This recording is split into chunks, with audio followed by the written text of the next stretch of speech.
السلام علیکم ورحمۃ اللہ وبرکاتہ۔ ناظرین، آج 15 رمضان المبارک امام حسن علیہ السلام کی ولادت باسعادت ہے۔ تمام مومنین اور بالخصوص امام زمانہ علیہ السلام کی بارگاہ اقدس میں ہدیہ تبریک پیش کرتا ہوں۔ 15 رمضان المبارک کی شب چمنستان ولایت و نبوت کے باغ میں ایک پھول کھلا۔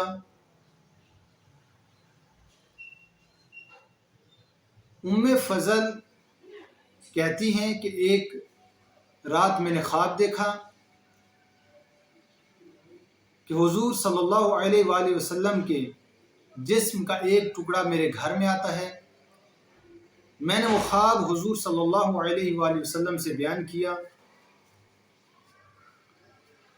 تو حضور علیہ السلام نے فرمایا کہ میری لخت جگر جناب فاطمہ زہرا سلام اللہ علیہا کے گھر میں ایک بچہ پیدا ہونے والا ہے،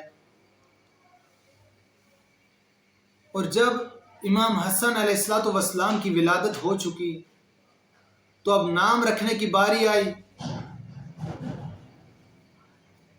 تو جو گھر والوں کی طرف سے نام تجویز کیا جا رہا تھا وہ حمزہ تھا،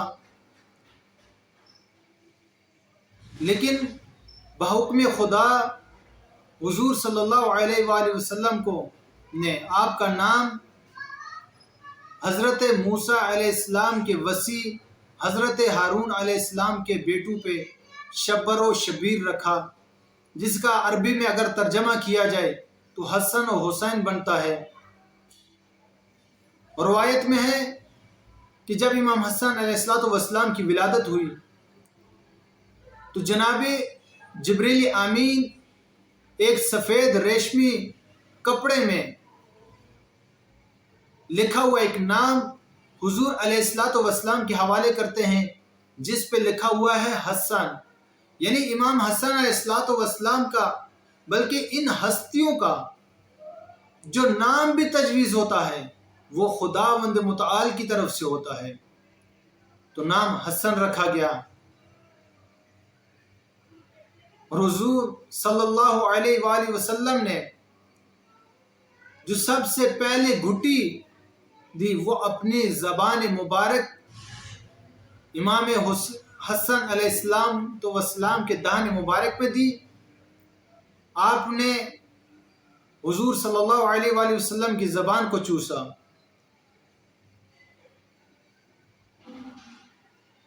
اور حضور صلی اللہ علیہ وآلہ وسلم نے فرمایا الحسن والحسین سیدا شباب اہل الجنہ، کہ حسن اور حسین جوانان جنت کے سردار ہیں۔ اور سب سے پہلے جو سید نام رکھا وہ حضور صلی اللہ علیہ وآلہ وسلم نے اپنے ان دو نواسوں کا نام رکھا کہ یہ میرے دونوں نواسے سید و سردار ہیں۔ اور ایک حدیث میں فرمایا کہ امامان، یہ دونوں امام ہیں، قائمان او قاعدہ، کہ یہ دونوں امام ہیں چاہے کھڑے ہوں یا بیٹھے ہوں، دونوں صورتوں میں ان کی اطاعت اس امت پہ فرض ہے۔ تو یہ کیا مطلب ہوا؟ یہ تو دونوں حالتیں ہیں، کھڑا ہونا اور بیٹھنا، یہ تو انسان کی حالت ہے، انسان کبھی کھڑا ہوتا ہے کبھی بیٹھ جاتا ہے۔ تو شاید حضور صلی اللہ علیہ وآلہ وسلم کے بتلانے کا مقصد یہ ہو کہ اگر